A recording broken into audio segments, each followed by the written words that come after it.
Welcome to This Explainer. Today, we're unpacking a truly fascinating insight from Psychology Today that honestly completely flips the script on how we view lasting love. Look, if you've ever stressed over whether you're with the absolute perfect person, or maybe you're out there searching for someone who checks literally every single box, you are going to want to pay close attention to this. We're going to break down why the very concept of compatibility might actually be leading us all astray, and explore this surprising reality. Being compatible is really just a starting point. It is definitely not the secret to a lasting relationship. So, is finding the one actually a trap? Well, pop culture sells us this incredibly magical script, right? The story goes that the absolute hardest part of love is simply finding the right person. You know the drill. We see it in movies all the time. The dramatic airport dash, the perfect first kiss in the pouring rain. The implicit message here is that once you finally meet the one, boom, the heavy lifting is done. Everything else is just supposed to fall effortlessly into place. But the authors of our source article point out that anyone who has actually stayed in a long-term relationship knows otherwise. This idea of perfect compatibility deeply flatters our intuition. I mean, if a relationship works, we pat ourselves on the back for choosing so well. But if it fails, we just shrug and say, we just weren't right for each other. It's a highly convenient trap because it completely lets us off the hook. Now, don't get me wrong here. Shared values absolutely do matter. But they are primarily built for one thing: reducing initial friction. It is undoubtedly easier to build a life with someone when you broadly agree on life's big questions. Things like, are we saving or spending? Where are we steering our careers? Do we want kids? And how exactly will we raise them? Big mismatches on those core fronts will absolutely create chronic, exhausting conflict. So yes, initial compatibility is a fantastic starting condition. But, and this is a massive but, it is only a starting condition. It's not a sustaining force.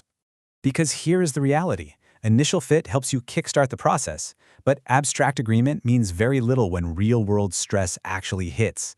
And life comes at you fast. Careers stall out unexpectedly. Parents age and suddenly need care. Children arrive and just completely disrupt your sleep, your budget, your entire schedule. Time totally shrinks. The fact that you both agreed you liked indie music and had the exact same 5-year plan on your third date, that says almost nothing about how you're going to behave toward each other when you're running on 3 hours of sleep and the mortgage is due. The authors perfectly capture the profound danger of this compatibility myth with a brilliant observation. They write, relationships need building, and building is harder and more humbling than magical thinking. Wow.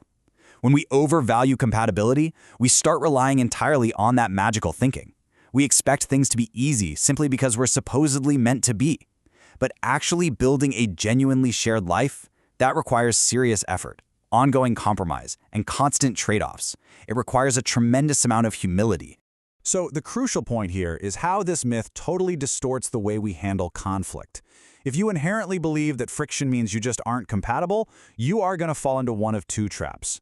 On one side, you might just bail out the very moment things get difficult, telling yourself, you know what, it shouldn't be this hard, they must not be my person. Or, on the flip side, you stay in the relationship but remain entirely passive, hoping the universe just steps in, thinking, well, if it's meant to be, it will eventually fix itself. Both of these mindsets aggressively avoid reality, and that reality is that disagreement isn't a failure. It's a completely normal, absolutely unavoidable feature of being close to another human being. And let's be totally honest, this whole problem is severely sharpened by modern dating.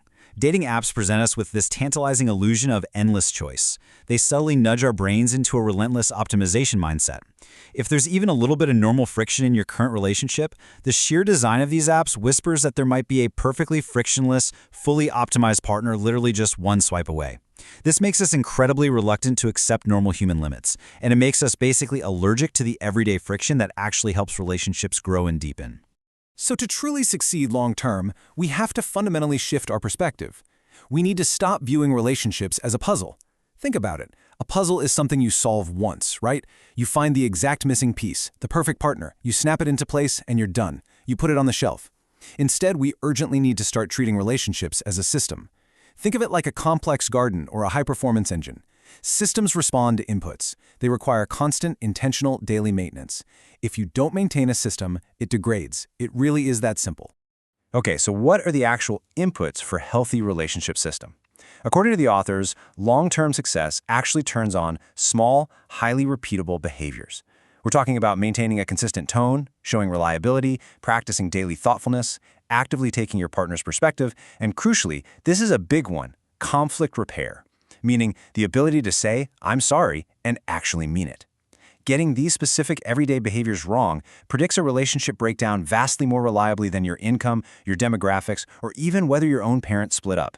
Basically, what you do on a boring, average Tuesday matters vastly more than early chemistry. Now, when we fail to maintain that system, the degradation is usually pretty minor at first, but it happens in undeniable steps. Step 1, a sharper tone creeps into everyday conversations. It's incredibly easy to excuse, right? Oh, I was just stressed from work. But then step 2, point scoring becomes the norm. You start keeping this mental tally of who did what around the house. Finally, step 3, patience completely evaporates, and you abruptly stop giving your partner the benefit of the doubt. Now, each of these shifts feels minor on its own, but the effect compounds quickly. It turns into a dangerous, destructive pattern of criticism, defensiveness, and emotional withdrawal. And to stop that degradation in its tracks, we really need to retire a very toxic modern idea. We see it everywhere online. The idea that a true partner should accept you at your worst as the necessary price for having you at your best. Honestly, the authors of our source article argue that this simply licenses bad behavior. It offers a completely false authenticity. It's kind of like when corporations tell you to bring your whole self to work. Listen, you don't get promoted for being late or chaotic at work, and you absolutely do not enjoy a good relationship by behaving like a jerk at home. Yes, everyone is allowed an off day, for sure. But the ultimate goal is to consistently be a pleasure to live with, not to aggressively demand excuses for your worst excesses. Ultimately, what we must do is make a massive paradigm shift. We have to boldly move away from a selection mindset, where we're constantly judging the relationship by vague feelings of fit and fading early chemistry. Instead, we need to actively move toward a maintenance mindset, where we judge the relationship by consistent, everyday patterns of behavior. You just have to assume, right out of the gate, that real effort is going to be required. Focus entirely on how you handle conflict together, not whether the conflict happens in the first place. Because here's the thing, you are not fragile. You can tolerate disagreement, and more importantly, you can actually learn and grow from it. As we wrap up this explainer, I want you to genuinely ask yourself these difficult questions about your own everyday behavior. Do you apologize when you're out of line? How do you speak to your partner when you are dead tired?